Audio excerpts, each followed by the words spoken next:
نحمده ونصلي ونسلم على رسوله الكريم أما بعد فأعوذ بالله من الشيطان الرجيم بسم الله الرحمن الرحيم يا بني إسرائيل اذكروا نعمتي التي أنعمت عليكم وأوفوا بعهدي أوف بعهدكم وإياي فارهبون وآمنوا بما أنزلت مصدقا لما معكم ولا تكونوا أول كافر به ولا تشتروا بآياتي ثمنا قليلا وإياي فاتقون ولا تلبسوا الحق بالباطل وتكتموا الحق وأنتم تعلمون وأقيموا الصلاة وآتوا الزكاة واركعوا مع الراكعين أتأمرون الناس بالبر وتنسون أنفسكم وأنتم تتلون الكتاب أفلا تعقلون واستعينوا بالصبر والصلاة وإنها لكبيرة إلا على الخاشعين الذين يظنون أنهم ملاقو ربهم وأنهم إليه راجعون صدق الله العظيم. الحمدللہ آج ہم پڑھ رہے ہیں آیت نمبر 39 سے. اللہ رب العزت نے ارشاد فرمایا یا بنی اسرائیل، اے بنی اسرائیل، اذکرو یاد کرو میری ان نعمتوں کو جو میں نے تم پہ انعام کی ہیں. سیدنا ابراہیم علیہ السلام کی دو بیویاں تھیں، بی بی ہاجرہ، بی بی سارہ. بی بی ہاجرہ، بی بی سارہ. بی بی ہاجرہ سے پیدا ہوئے تھے حضرت اسماعیل علیہ السلام. ان کی نسل میں جو لوگ چلے ان کو بنو اسماعیل کہتے ہیں. جو حضرت سارہ تھی ان سے پیدا ہوئے تھے حضرت اسحاق علیہ السلام. ان سے پیدا ہوئے حضرت یعقوب علیہ السلام.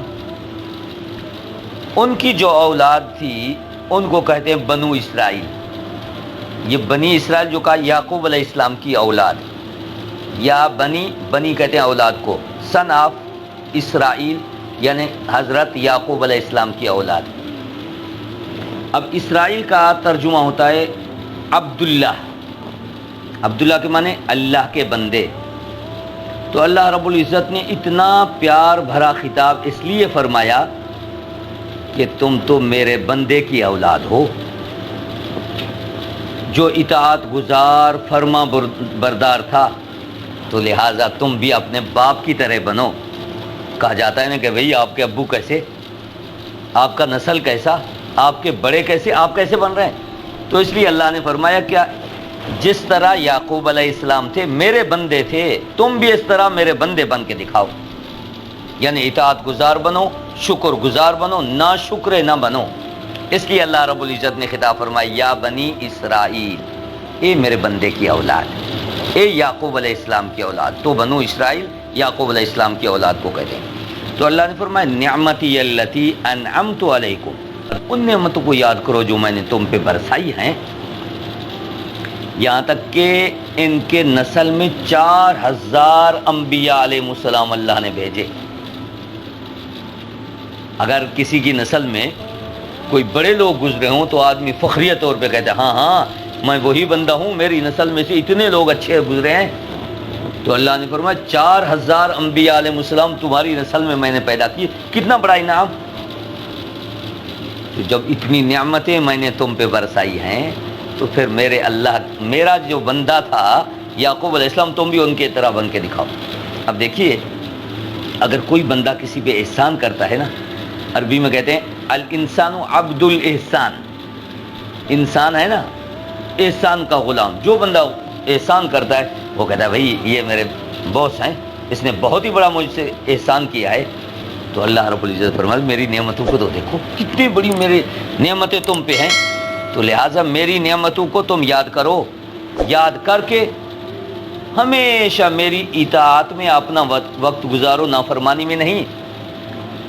اور دوسرا کام کیا کرو، وَأَوْفُوا بِعَهْدِي، جو مجھ سے تم نے وعدہ کیا تھا اس وعدہ کو پورا کرو۔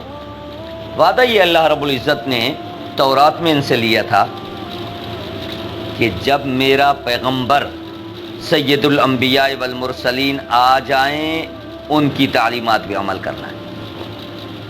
اب سارے کام چھوڑ چھاڑ کے، اب یہ نہیں دیکھنا کہ فلاں یہ بڑا ہے، یہ فلاں بزرگ ہے نا، اب آپ صلی اللہ علیہ وسلم کی اطاعت کرنی ہے۔ آمنا وطاع، ایمان بھی لانا ہے، ان کی اطاعت بھی کرنی ہے۔ اب یہ کام آپ نے کرنا ہے، تو پھر میں اللہ نے جو تم سے وعدہ کیا ہے تم سے راضی بھی ہوں گا اور تمہیں جنت بھی دوں گا۔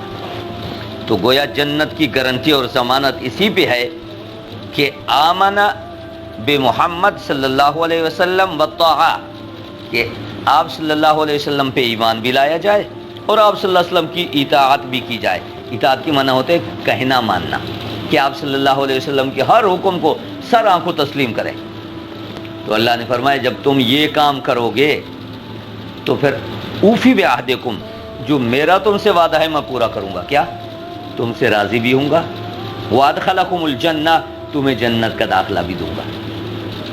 تو ضرورت اس بات کی ہے کہ ہم جو اللہ رب العزت سے عالم ارواح میں بھی وعدہ کر کے آئے تھے، اور مسلمان جب ہوئے، ماں کے پیٹ سے پیدا ہوئے، سب سے پہلے ہمیں پڑھایا گیا لا الہ الا اللہ محمد الرسول اللہ۔ بچے کے کان میں اذان دی جاتی ہے، اقامت کہی جاتی ہے، اس کو بتایا جاتا ہے کہ تو مسلمان ہے، یہ اسلام کا پیغام تجھ پہ پہنچ گیا۔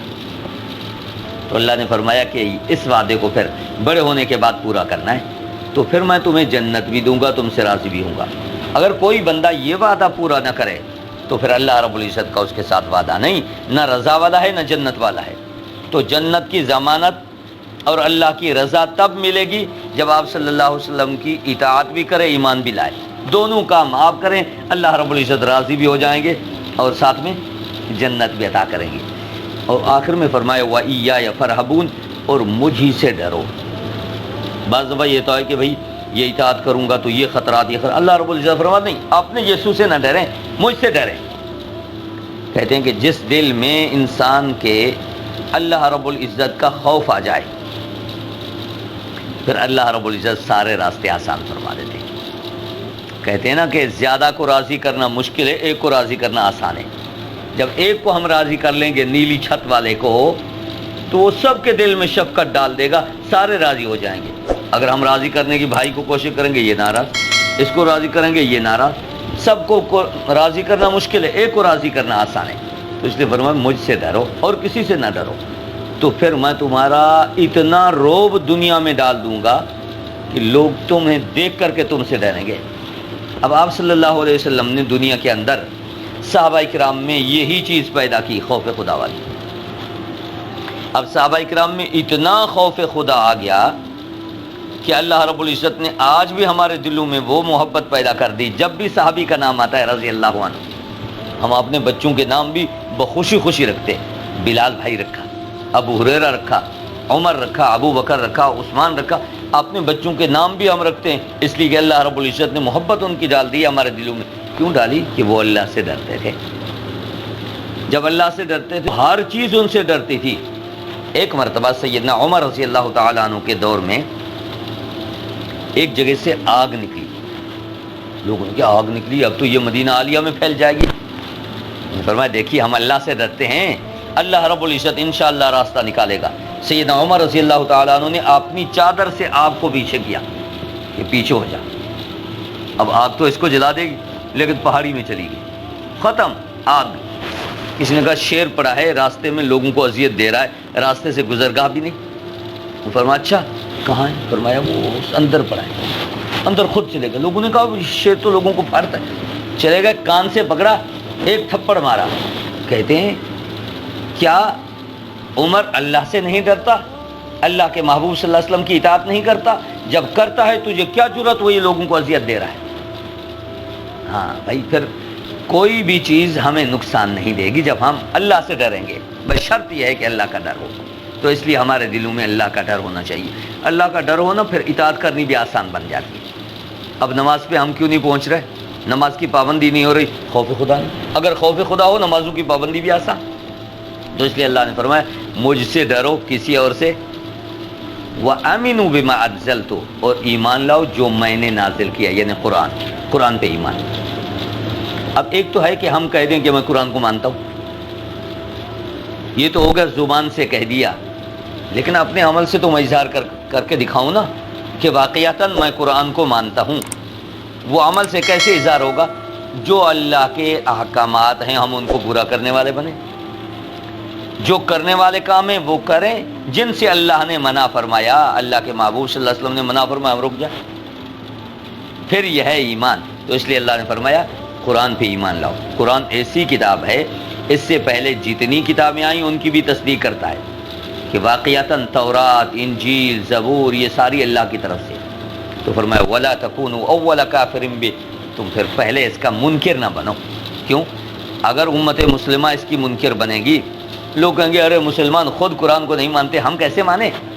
فرمایا تم پہلے منکر نہ بنو، ورنہ دیکھا دیکھی میں لوگ کہیں گے یہ خود نہیں مانتے تو ہم کیوں مانیں. تو یہودیوں کو بھی یہ خطاب کیا جا رہا ہے کہ دیکھیے آپ کی کتاب میں لکھا ہوا ہے کہ آخری نبی آئیں گے، یہ اوصاف ہوگی، ان کو یہ کتاب ملے گی. جب تمہیں ساری چیزوں کا علم ہے بھئی تم تو منکر نہ بنو. بعض بھائی یہ کہتے ہیں یار آپ بھی ایسے، آپ کیوں اس طرح کر رہے ہیں، آپ کو تو سارا پتہ ہے. تو اس لیے اللہ نے فرمایا تم تو منکر اس کے نہ بنو. تو اس لیے قرآن کا انکار نہیں. اگر قرآن کا ہم نے انکار کیا تو پھر تو سارا کچھ کیا. اس لیے قرآن کے شروع میں ہم نے پڑھا تھا لا ریب فی، یہ کتاب ایسی ہے اس میں کسی قسم کا کوئی شک نہیں. جب سچی کتاب ہے تو وہ سچی کتاب کی ہر بات سچی تو ہمیں ماننی چاہیے. وَلَا تَشْتَرُوا بِآيَاتِي ثَمَنًا قَلِيلًا، اور نہ بیچو میری آیتوں کو عوض، تھوڑے عوض میں. یہ نہیں کہ دنیاوی مفادات کے خاطر اللہ کے احکامات کو ٹھکرا دو، یہ نہیں کرنا. یہ اللہ کا حکم آ گیا، دنیاوی اپنا مفاد دیکھا کہ میرا مفاد اس میں ہے، اللہ کا حکم کیا، فرمایا یوں نہ کرو. ساری دنیا اللہ کے احکامات کے مطابق مقابلے میں بہت ہی کم ہے. قل متاع الدنیا قلیل، اللہ نے قرآن فرمایا قل متاع الدنیا قلیل. آپ صلی اللہ علیہ وسلم سے یہ کہلوایا کہ اعلان کر دیں، بتا دیں لوگوں کو متاع الدنیا، دنیا کا جتنا مفاد، فائدہ اور سامان ہے، چیزیں ہیں، قلیل، آخرت کے مقابلے میں ذرہ برابر بھی نہیں. وہ تو آخرت کی نعمتیں اتنی جس کا کوئی اندازہ نہیں. تو ہم آخرت کو چھوڑ کر کے دنیا کے عارضی فائدے کے لیے اللہ کو ناراض کریں، اللہ کے احکامات کو ٹھکرائیں. فرمایا یوں نہیں کرنا. وَإِيَّايَ فَاتَّقُونَ، پھر دی تاکید کی وَإِيَّايَ فَاتَّقُونَ، مجھ سے ڈرتے رہو. کیوں؟ خوف خدا ایسی چیز ہے کہ بندے کو عمل پہ آمادہ بھی کرتی ہے، نافرمانی سے بھی روکتی ہے. اب صحابہ کرام میں کیا یہ فوج کا یہ سپاہ کا سسٹم تھا؟ نہیں. لیکن قرآن و احادیث کو آپ دیکھیں، آپ صلی اللہ علیہ وسلم کے زمانہ اقدس کو دیکھیں، حدیث کی بک اٹھا کے دیکھیں، اکا دکا آپ صلی اللہ علیہ وسلم کے زمانہ اقدس میں نافرمانی ہوئی ہے وہ اور ہوئی نہیں. اچھا جو ہوئی ہے وہ کسی کو پتہ ہی نہیں، ایک اس بندے کو پتہ، ایک اللہ کو پتہ. آپ صلی اللہ علیہ وسلم کی خدمت میں آ گئے، یا رسول اللہ صلی اللہ علیہ وسلم مجھ سے غلطی ہو گئی ہے، مجھے پاک فرمائیں. نہ کوئی سپاہی ہے، نہ کوئی فوج ہے، نہ کوئی انتظام ہے، کوئی انتظامی حساب سے کسی نے دیکھا ہو کہ بھئی یہ غلط کام کر، نہ اللہ کا خوف دل میں بیٹھا ہوا تھا کہ آج دنیا میں جو مجھے سزا پیغمبر دیں وہ قبول ہے، لیکن آخرت کی سزا نہیں۔ اب صلی اللہ علیہ وسلم فرمایا جا توبہ کر لے، اللہ معاف فرما دے گا، بخاری شریف کی حدیث ہے۔ پھر آ گئی ادھر، یا رسول اللہ مجھ سے غلطی ہو گئی ہے، جو سزا تجویز فرمائے مجھے قبول ہے، آخرت کے عذاب کو برداشت کرنے کی میرے اندر ہمت نہیں۔ اب یہ کیوں ہو رہا ہے سارا کچھ؟ اس لیے کہ یہ خوف خدا بیٹھا ہوا ہے۔ تو اس لیے اللہ نے فرمایا وَإِيَّايَ فَاتَّقُونِ، مجھے سے ڈرو۔ ایک خاتون آئی، اس سے کوئی غلطی ہو گئی، آپ صلی اللہ علیہ وسلم نے فرمایا جا توبہ کر، استغفری وتوبی، جا اللہ سے توبہ کر، معاف اللہ کر دے۔ وہ آپ صلی اللہ علیہ وسلم سے کہنے لگی یا رسول اللہ مجھے بھی اس طرح تنخواہ رہے ہو جس طرح اس صحابی کو۔ اللہ، اب اندازہ لگائیں خوف خدا کا، مجھے پاک کریں۔ آپ صلی اللہ علیہ وسلم نے ارشاد فرمایا اچھا، اس نے پتہ چلا کہ حمل بھی ہو گیا۔ اب صلی اللہ علیہ وسلم بچہ پیدا ہو پھر دیکھیں گے۔ بچہ پیدا ہو جانے کے بعد فوراً آئی آپ صلی اللہ علیہ وسلم کی خدمت میں، یا رسول اللہ مجھے جو دنیا میں سزا دلوانی ہے دلوائیں، آخرت کی سزا برداشت کرنے کی میرے اندر ہمت نہیں۔ اب صلی اللہ علیہ وسلم فرمایا بچہ چھوٹا ہے، جب تک یہ کھانے کے قابل نہیں ہوگا سزا نہیں ہوگی، جا چلی جا۔ وہ چلی گئی، بچے کو بڑی کوشش کر کے کھانا سکھایا، اتنا ٹکڑا روٹی کا دیا ہاتھ میں۔ اب صلی اللہ علیہ وسلم خدمت میں، یا رسول اللہ یہ تو خود کھا رہا ہے، اب تو مجھے پاک و صاف کریں، جو غلطی ہو گئی ہے اس کی جو سزا ہے مجھے دلوائیں، میں آخرت میں برداشت نہیں کر سکتی۔ اندازہ لگا یہ کیا تھا، وَإِيَّايَ فَاتَّقُونِ، تقوی اور خوف خدا دی۔ تو اللہ رب العزت ہم سب کو بھی ایسا خوف نصیب فرمائے۔ تو خوف خدا کا یہ فائدہ ہوگا، ایک تو اعمال کرنا آسان، دوسرا نافرمانی سے بچنا آسان، دوسرا وَلَا تَلْبِسُوا الْحَقَّ بِالْبَاطِلِ، حق کو باطل کے ساتھ نہ ملاؤ، جائز کو ناجائز کے ساتھ نہ ملاؤ۔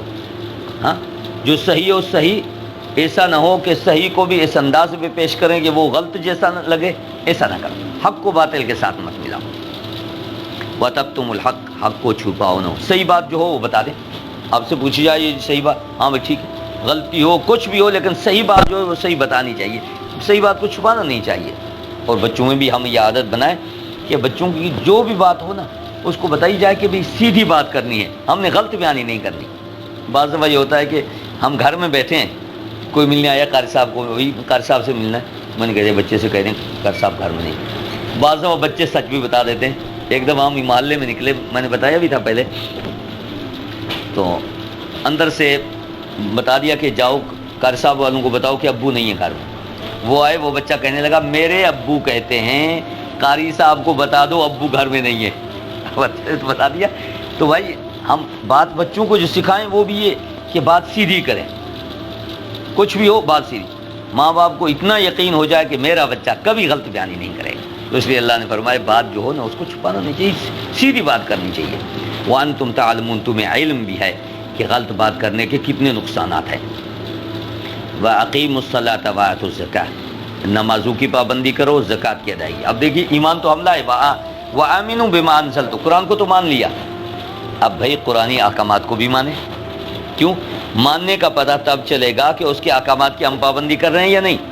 سب سے پہلا اللہ کا حکم ہے وَأَقِيمُوا الصَّلَاةَ، ایمان لانے کے بعد سب سے پہلا حکم۔ حضرت معاذ بن جبل رضی اللہ تعالیٰ عنہ، بخاری شریف کی حدیث ہے کہ آپ صلی اللہ علیہ وسلم نے مجھے ارشاد فرمایا کہ آپ کو میں گورنر بنا کے یمن کی طرف بھیج رہا ہوں، وہاں عیسائیت زیادہ ہے، کرسچن زیادہ ہیں، سب سے پہلے جا کے ان کو دعوت دینا، فَادْعُوهُمْ إِلَى شَهَادَةِ أَن لَا إِلَٰهَ إِلَّا اللَّهُ، سب سے پہلے اسلام کی دعوت دینی ہے۔ جب اس کو قبول کر لیں تو اس کے بعد فوراً ان کو بتانا ہے کہ اب آپ پہ نماز فرض ہے۔ تو اسلام میں سب سے پہلا حکم اور اہم حکم وَأَقِيمُوا الصَّلَاةَ۔ دیکھیے تمام احکامات کی فرضیت اللہ نے جبریل علیہ السلام کو بھیج کر کے زمین پہ فرمائی، لیکن نماز کی باری یہی تو اپنے پیغمبر کو اوپر بلوا لیا، وہاں یہ ہدیہ دیا نماز کا، تو اس لیے فرمایا وَأَقِيمُوا الصَّلَاةَ، نمازوں کی پابندی کریں، وَآتُوا الزَّكَاةَ، زکوٰۃ کی ادائیگی کریں۔ یہ ہو جائے گا اقیم الصلاۃ بدنی عبادت، وآتوا الزکاۃ یہ مالی عبادت، یعنی ہم نے زکوٰۃ بھی ادا کرنی ہے، نماز بھی، یعنی بدنی عبادات بھی ادا کریں، مالی عبادات ہم اگر صاحب حیثیت ہیں زکوٰۃ کی صورت، صدقات کی صورت میں ادا کرتے رہیں۔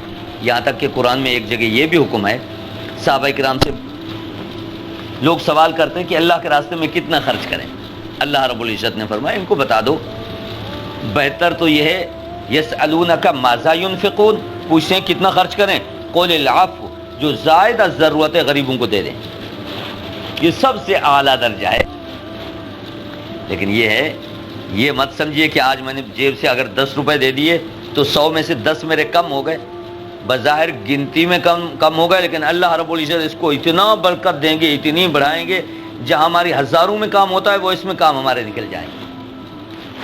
ایک بزرگ نے دعا کی، ان کا یہ معمول تھا جو بھی نعمت ملتی شکر کرتے، الحمدللہ الحمدللہ۔ آج ایک بات بھی نوٹ کر لیں، ہم میں ناشکری کا مرض بہت زیادہ ہے۔ جتنا اللہ رب العزت نے نعمت عطا فرمائی ہے، صحت والی نعمت، مال و دولت والی نعمت، اولاد والی نعمت، جتنی نعمتیں اللہ نے دی ہیں، پھر بھی ناشکری بہت زیادہ۔ تو اللہ کے ایک بندے تھے بہت ہی شکر گزار، الحمدللہ الحمدللہ، یا اللہ تو نے صحت دی، صبح اٹھے الحمدللہ، یا اللہ صحت دی، بولنے کی قوت دی، اٹھنے کی توفیق دی۔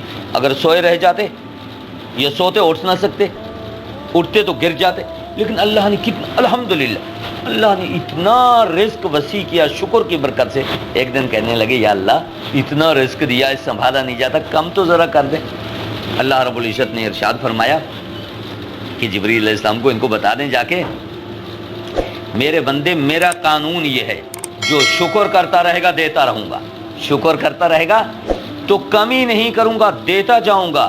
میرے بندے کو کہہ دیں ناشکری شروع کر دے، کم کر دوں گا، کہتے ہیں ناشکری تو ہم نے نہیں کرنی۔ اللہ نے فرمایا آپ نے ناشکری نہیں کرنی تو مال کا بڑھانا ہم نے بھی کم نہیں کرنا، ہم زیادہ دیتے ہیں۔ وَإِذْ رَبُّكُمْ لَئِن شَكَرْتُمْ لَأَزِيدَنَّكُمْ، شکر تم کرتے جاؤ بڑھاتا میں جاؤں گا۔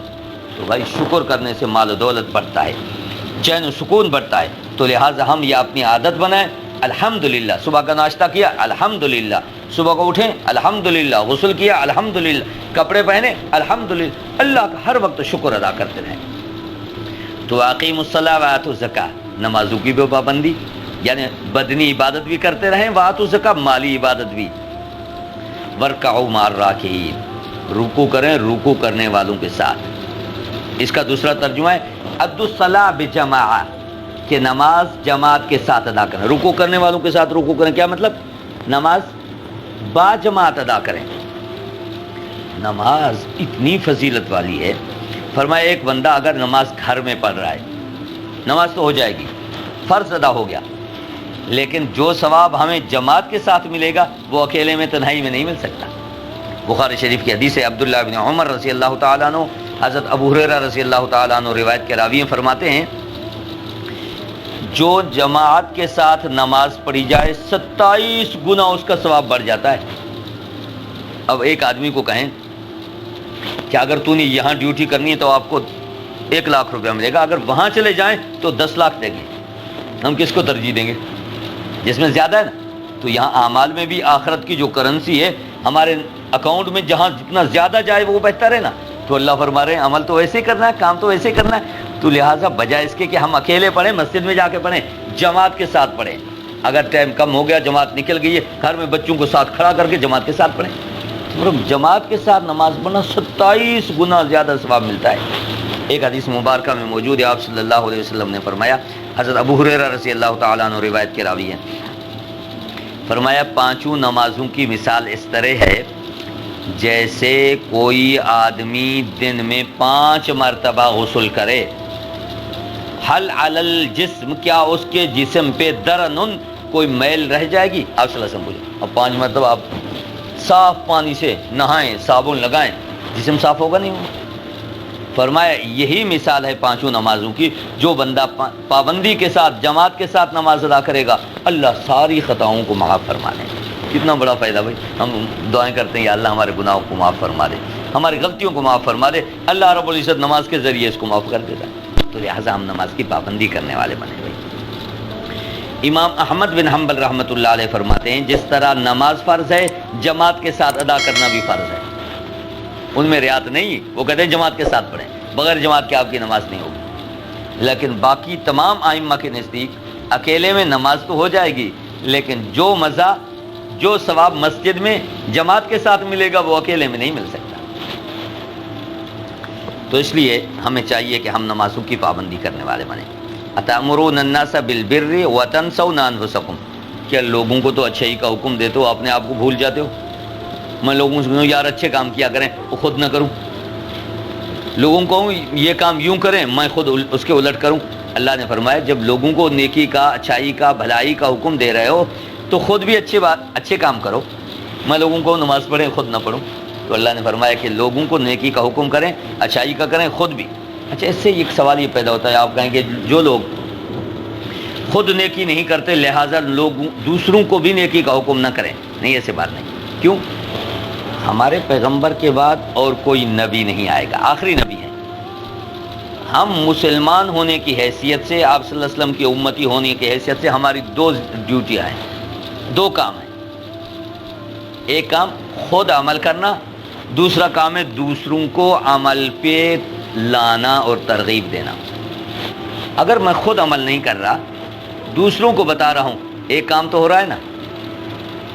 اگر بیٹھ جاؤں کسی کو نہ خود کروں نہ کسی کو بتاؤں، دوہری ذمہ داری سے سبکدوش ہو جاؤں گا؟ کبھی بھی نہیں۔ اگر ایک کام کر رہا ہوں، چلو کچھ نہ کچھ تو ہو رہا ہے، اس لیے اللہ نے فرمایا ایک کیوں دو کیوں نہ کرے، جہاں زیادہ فائدہ ہے آخرت بھی بن جائے گی۔ اس لیے فرمایا لوگوں کو نیکی کا حکم کرتے ہو، اپنے آپ کو بھول جاتے ہو۔ وَأَنْتُمْ تَتْلُونَ الْكِتَابَ، کتاب بھی پڑھتے ہو۔ قرآن میں دیکھا ساری چیزیں لکھی ہوئی ہیں کہ اگر خود بھی عمل کرو گے کتنا بڑا ثواب ملے گا۔ اور آپ صلی اللہ علیہ وسلم نے فرمایا کہ جس آدمی نے کسی کو نیکی پہ لگا دیا، اس کے ذریعے جتنی نیکیاں وہ کرتا رہے گا اس کے نامہ اعمال میں بھی یہ وہ نیکیاں۔ اب دیکھیے، میں اکیلا نماز پڑھ رہا ہوں، میں نے 10 بندوں کو نماز کی دعوت دی، میں نے نماز پڑھی، یہ 10 بندے بھی نماز پہ آ گئے، میرے نامہ اعمال میں 11 نمازوں کا ثواب لکھا جائے گا، حالانکہ میں نے پڑھی ایک ہے۔ چونکہ نیکی کی دعوت دی، اس کو قبول کر کے لوگ آ گئے، فرمایا اس کا ان کو اپنا پورا ثواب، لیکن ان کے مجموعے کے ثواب اس کے نامہ اعمال میں بھی آ جائے گا۔ تو اس لیے ہمیں چاہیے کہ ہم خود بھی عمل کریں، دوسروں کو بھی اس کی ترغیب دیں۔ تو ہماری دوہری ذمہ داری ہے۔ اگر ایک آدمی خود عمل نہیں کر رہا تو دوسروں کو کہہ رہا ہے تو کہنے دے الحمدللہ۔ دیکھیے، ایک ڈاکٹر خود بیمار ہو شوگر کا، اب اس کا یہ کام ہے خود بھی دوائی کھائے، پر کرے، لیکن خود دوائی نہیں کھا رہا، دوسروں کو دوائی لکھ کے دے رہا۔ آپ کہیں یہ شوگر کا مریض ہے، دوسروں کو دوائی کیوں لکھ کے دے؟ ارے بھائی اچھا کام کر رہا ہے نا، لیکن خود کرتا تو اپنے لیے بھی فائدہ۔ تو اس لیے فرمایا کہ دوسروں کو نیکی کا بھی حکم کریں اور خود بھی اس پہ عمل کریں۔ افلا تعقلون، اللہ نے فرمایا تمہیں اتنی عقل بھی نہیں، دوسروں کے لیے تو بھلائی سوچ لے لیکن اپنے لیے واستعینوا بالصبر والصلاۃ۔ اب مومن کے دو بہت بڑے ہتھیار ہیں، کون سے؟ واستعینوا بالصبر، ایک صبر، دوسرا نماز۔ حدیث مبارکہ میں موجود ہے آپ صلی اللہ علیہ وسلم کو جب بھی کوئی پریشانی آ جاتی، کوئی بھی، تو فزع الی الصلاۃ، فوراً نماز کی طرف متوجہ ہو جاتے۔ تو اس لیے فرمایا مومن کے پاس دو ہتھیار ہیں، ایک نماز کی پابندی کرے، پریشانی آئے، پریشانی کو ختم کرنے کے لیے دو ہتھیار مسلمان کے پاس، ایک اللہ کے ساتھ تعلق جوڑیں، نماز پڑھیں، اور دوسرا صبر کریں۔ صبر سے استقامت پیدا ہوگی اور نماز پڑھنے سے اللہ کی مدد آئے گی۔ تو مسلمان کے پاس پریشانی سے بچنے کے لیے دو ہتھیار ہیں۔ آپ دیکھ لیں، کوئی بھی پریشانی آئے 2 رکعت نفل پڑھیں، اللہ سے مانگے، دیکھیں پریشانی کیسے دور نہیں ہوتی۔ تو اس لیے فرمایا استعانت اور مدد مسلمان حاصل کرے دو کاموں کے ذریعے سے۔ پریشانی کا علاج واستعینوا بالصبر والصلاۃ، ایک صبر کریں، ایک نماز کے ذریعے۔ وَإِنَّهَا لَكَبِيرَةٌ، یہ نماز مشکل تو ضرور ہے، إِلَّا عَلَى الْخَاشِعِينَ، جو اللہ سے ڈرنے والے ان کے لیے کوئی مشکل نہیں۔ ہاں، دل میں خدا کا خوف نہ ہو، پھر تو کہیں گے یار بس جلدی سے نماز پڑھی اور گئے۔ اگر دل میں خدا کا خوف ہوگا تو اللہ اکبر کہتے ہوئے جب نماز شروع کریں گے دل کرے گا ایک سورت اور ملاؤں، ایک سورت اور ملاؤں، ایک سورت اور ملاؤں۔ ایک صحابی کہتے ہیں میری آپ صلی اللہ علیہ وسلم نے ڈیوٹی لگائی کہ رات کو آپ نے پہرا دینا ہے، میں نے اللہ اکبر کہہ کے نوافل شروع کیے، دوسرے ساتھی کو سلا دیا، سورہ کہف شروع کر دی، نوافل میں سورہ کہف شروع کر دی۔ ہم تو کوشش کریں گے ابھی جلدی سورہ عصر، سورہ کوثر پڑھے نا، بڑی سورت شروع کر دی، 16-18 رکوع کی، آدھے پارے سے بھی زیادہ۔ ادھر سے تیر لگتے رہے، میں نے کہا یار کہیں ایسا نہ ہو کہ گر جاؤں، خون بھی نکل رہا ہے۔ نماز ختم کر کے دوسرے ساتھی کو جگایا، جگہ مجھے پہلے کیوں نہیں جگایا؟ کہتے اتنا مزہ آ رہا تھا نماز پڑھتے ہوئے، دل نہیں کرتا تھا کہ سورت ختم کرنے سے پہلے نماز کو ختم کروں۔ تو اس لیے اللہ نے فرمایا نماز مشکل تو لگتی ہے، لیکن جن کے دل میں اللہ کا ڈر ہے ان کے لیے کوئی نماز مشکل نہیں، بلکہ انتظار میں رہتے ہیں کب نماز کا ٹائم ہوگا تو ہم جائیں۔ اس لیے فرمایا کہ مومن کی جو بندہ مسجد کا عادی ہو، نماز کا عادی ہو، اس کے ایماندار ہونے کی گواہی دو، حدیث مبارکہ ہے۔ تو اس لیے ہمارا دل بھی مسجد کے ساتھ لگا رہے، نماز کے ساتھ۔ سکول سے نکلے، ارے بھائی نماز کا وقت ہے، کہیں ایسا نہ ہو کہ کھانے پہ بیٹھیں گپ شپ شروع ہو جائے اور نماز کا وقت نکل جائے، تو اس لیے نماز کا بھائی خیال رکھنا ہے۔ الذین یظنون، اب نماز کی پابندی کے لیے اللہ رب العزت نے ایک عجیب سا نسخہ بتلایا۔ الذین یظنون انہم ملاقو، وہ لوگ جن کو یہ یقین ہے کہ ہم اللہ سے ملیں گے، دوسرا یقین ہو کہ انہم الیہ راجعون، ہم نے اللہ کی طرف جانا ہے۔ اب دو یقین جس کے دل میں پیدا ہو جائیں گے، انشاءاللہ تمام اعمال کرنے، نماز پڑھنی، تمام اعمال پورے دین پہ چلنا آسان ہو جائے گا۔ اب کیا میں جب دنیا میں ہوں ہمیشہ رہوں گا؟ نہیں بھائی، یظنون انہم ملاقو ربہم، مجھے ایک دن اللہ کے ساتھ ملاقات کے لیے جانا ہے۔ اب دیکھیے جب اللہ کے سامنے میں نے جانا ہے، اللہ کے احکامات پورے کر کے نہیں جاؤں گا تو کیا منہ دکھاؤں گا؟ جیسے ابو نے کہہ دیا بیٹے یہ کام کر کے آئے، اگر کام کر کے آیا تو خوش ہو کے ابو کے سامنے آئے، شاباش بیٹے ویری گڈ۔ اگر میں کام نہ کر کے آؤں، ابو نے کہہ دیا فلاں کام کر کے نہیں کر، تو شرمندہ ہوں گا نا۔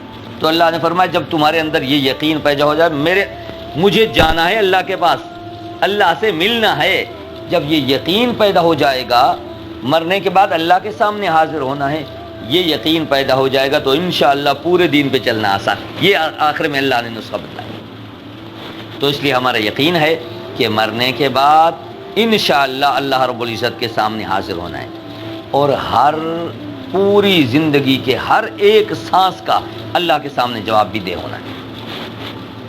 حدیث مبارکہ میں موجود ہے، ترمذی شریف کی حدیث ہے، عبداللہ ابن عمر رضی اللہ تعالیٰ عنہ روایت کے راوی ہیں، فرماتے ہیں آپ صلی اللہ علیہ وسلم نے ارشاد فرمایا کہ ہر بندے کو اللہ کے سامنے حاضر ہونا ہے، اور یہ بھی نہیں کہ اجتماعی طور پہ سارے حاضر ہوں۔ اللہ نے پوچھا ہاں نمازیں پڑھی تھی، ہم سارے ہاتھ کھڑا کریں، ہاں جیسے جلسے جلوس میں ہوتا ہے کہ ہاں ہم نے کیا، نہیں۔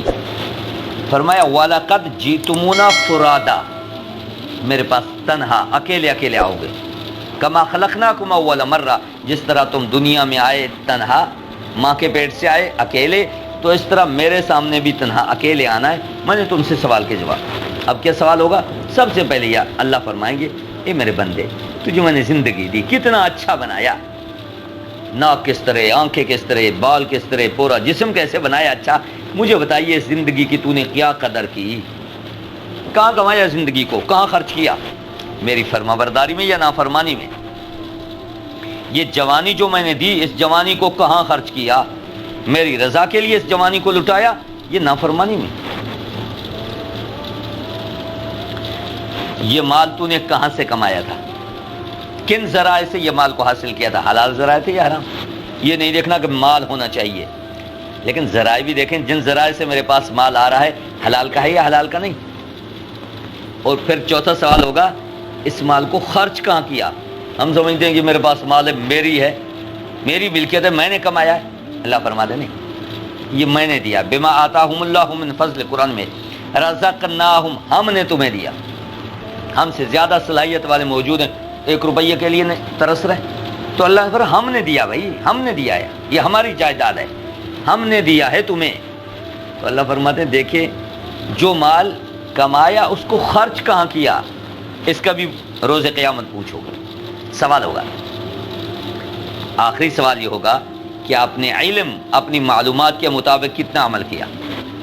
آج الحمدللہ ہم سارے سمجھ رہے ہیں کہ قرآنی تعلیمات الحمدللہ ہم سمجھ رہے ہیں کہ نماز پڑھنا ہے، اللہ کو ماننا ہے، اللہ کو وحدہ لا شریک ماننا ہے، زکوٰۃ ادا کرنی ہے، مالی عبادت ہے، بدنی عبادت ہے، اس پہ ہم کتنا عمل کر رہے ہیں۔ روز قیامت پوچھا جائے گا حتیٰ یسأل عن خمس، 5 چیزوں کے، 5ویں چیز کیا ہے؟ جو آپ کے پاس معلومات تھی اس پہ عمل کیا کیا۔